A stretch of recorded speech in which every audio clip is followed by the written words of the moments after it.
Right, hello again, Year 12. I just wanted to do a separate video on finding exact values.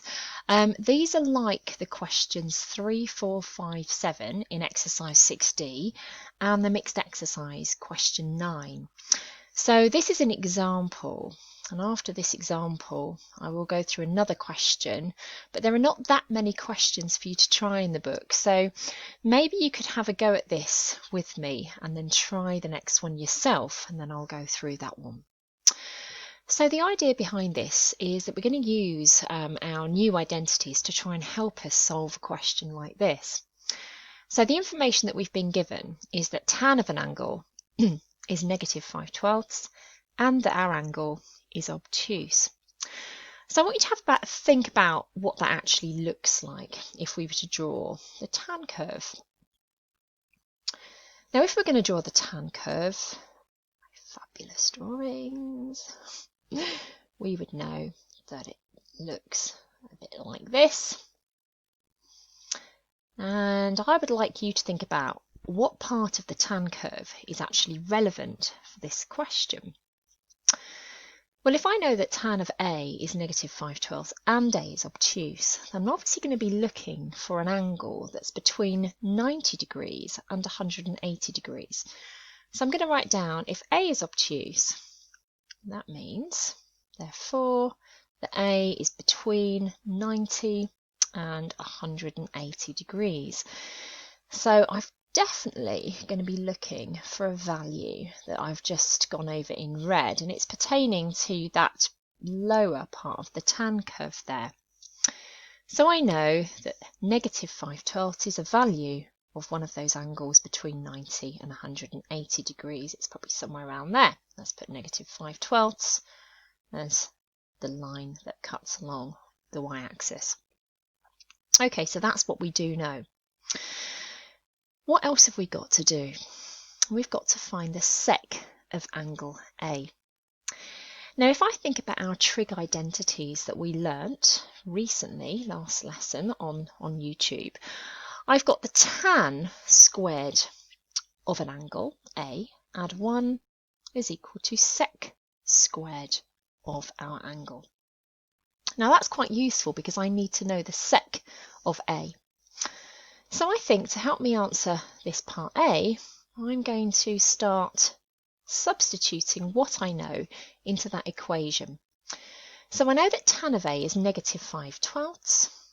So the tan squared of A would be -5/12 squared. Add 1 would give me the answer for the sec squared of A. So I know that -5/12 is 25 over 144. And if I add 1, that's going to give me the value of sec squared A. So if I pop that into my calculator, that would imply that sec squared A is going to be the answer for that, which is actually 169 over 144. Oh, how exciting that I have two squared numbers. Because surely that therefore tells me that the sec of A, which is what I'm trying to find, is the positive or negative square root, which is 13 over 12. But because there are two answers, is the sec of A equal to -13 over 12, or is the sec of A equal to 13 over 12? Well, maybe we've got a clue. Because I know that A is obtuse and A is between 90 and 180 degrees, but I also know that the sec of A is 1 over the value of cos of A. So what I really need to do now is I really need to look at my cos graph, because I need to know if the sec of A or the cos of A is going to be a negative or positive value. So I've got my cos graph, which looks like that. So let's say that's y equals cos of A. Now, if I know that A has got to be between 90 and 180 degrees, because that's how we defined A at the beginning of the question, I know that angle A, has got to be between 90 and 180 degrees on my diagram, which is here. That means that I'm looking at part of the cos graph, which is in blue. I can see that must mean that the cos of A, cos of angle A, has got to be negative, has got to be less than 0. That would imply that if I did 1 over cos of A, or sec of A, that would also have to be less than 0. So finally, that would imply that the only value that the sec of A can possibly take is a negative value, and it must be the negative of 13 over 12. There's only one answer to that question, and that was why. So it's really, really, really important that we know whereabouts our angle is and between what values, so then we can know if the cos of A is negative or positive, and that helped us figure out the sec of A. So that's probably the most tricky bit about these questions. However, part B. So part B, we know that the tan of A is negative 5/12. We also know that the sec of A is negative 13 over 12. And what we've actually got to do now is we've got to find the sine of A. Okay, I'm going to do this in green, so that's what we've got to do. That's what we've got to focus on. Now, if I start about tan A, now there's something I know about tan A. I know that the tan of the angle is the same as the sine of our angle divided by the cos of our angle. Now, that surely means that tan of A multiplied by cos of A is going to give us exactly what we need. We need the sine of A. Well, if I know that the sec of A was negative 13 over 12, that would follow that the cos of A is going to be the reciprocal, which is going to be negative 12 over 13 is equal to the cos of A. Now, because I know that the tan of A is negative 5 over 12, and I know that the cos of A is negative 12 over 13, that allows us a nice easy way of working out the sine of A. And I can see that that's going to be a positive answer, and that's going to be 5/13, which I can do without using my calculator.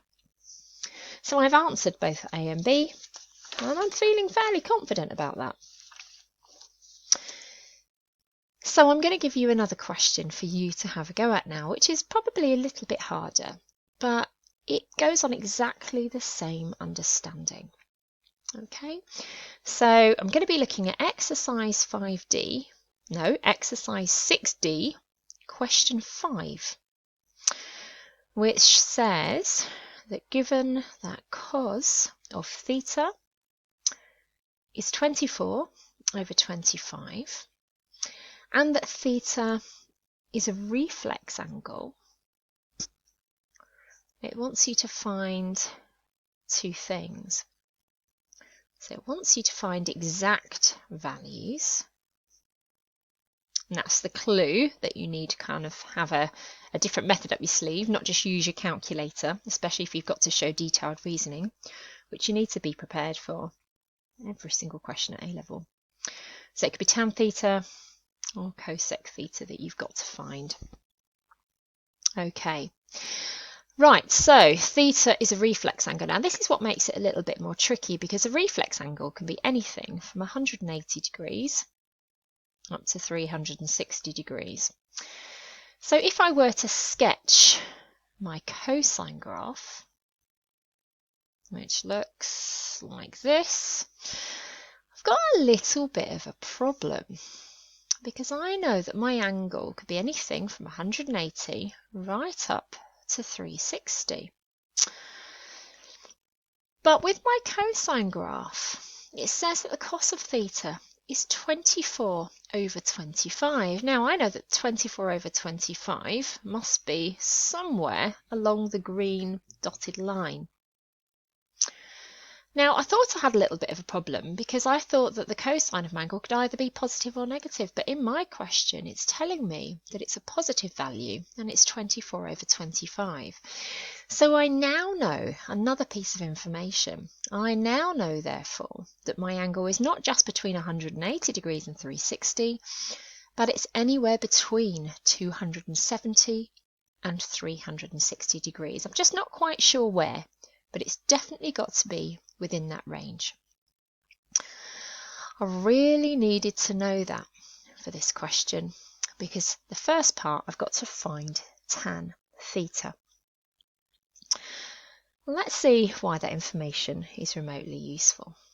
Okay, so for part A, now I'm going to write down that cos theta is 24 over 25. And from that, I can figure out that sec theta is 25 over 24.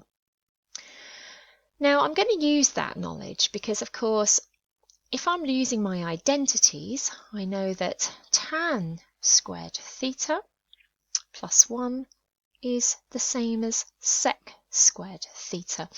So I think that identity is going to be quite useful here. If I know sec theta, I can also find sec squared theta, which I'm going to do. So I'm going to square 25, which is 625, and 24 squared, which is 576. So I know that that's true. Now, I want to find tan theta. Now, I know from my identity that sec squared theta is the same as tan squared theta, add 1. So I know that 625 over 576 subtract 1 is going to be the same as tan squared theta, which means that if I simplify the left-hand side, tan squared theta is actually 49 over 576. And this is where I've got a little bit of a difficulty, because therefore tan theta could be the positive or negative square root of 49, which is 7, over 576, which is 24. But I don't know which one. But I do know that our angle is between 270 degrees and 360 degrees. So I'm going to write that down. We know that theta is between 270 degrees and 360 degrees. And this is why I prefer the graphs from the cast diagrams. In the textbook it talks about cast diagrams, but this is all the knowledge that you should be able to figure out from your original graphs, which makes so much more sense. Now, I've got my tan graph. They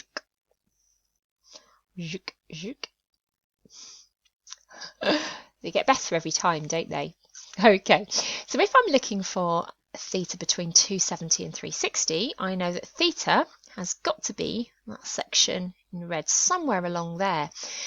Now that pertains to the curve that is underneath the x-axis, which means, therefore, that tan theta has to be below 0. I can therefore very confidently say that tan theta must therefore be negative 7 over 24. It's the only answer.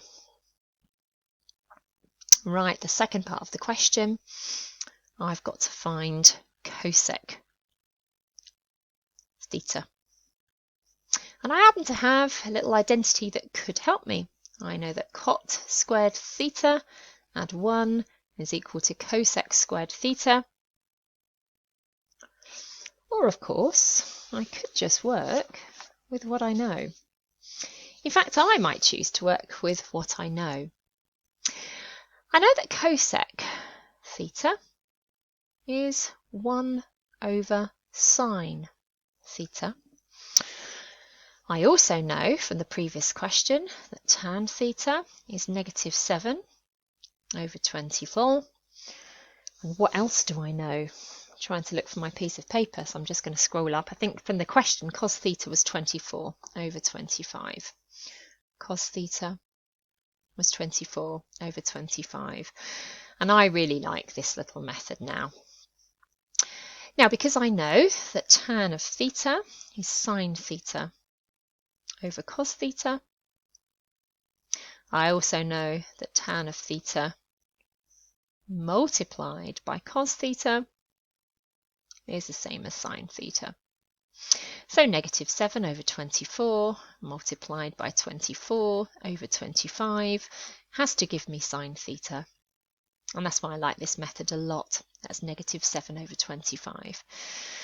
Now, because cosec theta is 1 over sine theta, that must mean that cosec theta is negative 25 over 7. So I've gone through 2 whole examples, and as I said, I'd really like you to have a go at those questions now in exercise 6D. That's questions 3, 4, 5 and 7. I think I've just done one of those questions for you, but try and do it yourself again. And then the mixed exercise, question 9 for that chapter 6. Okay, very best of luck. You probably will struggle at some point with some of the questions, so please get in touch and I will send you a hint. Good luck!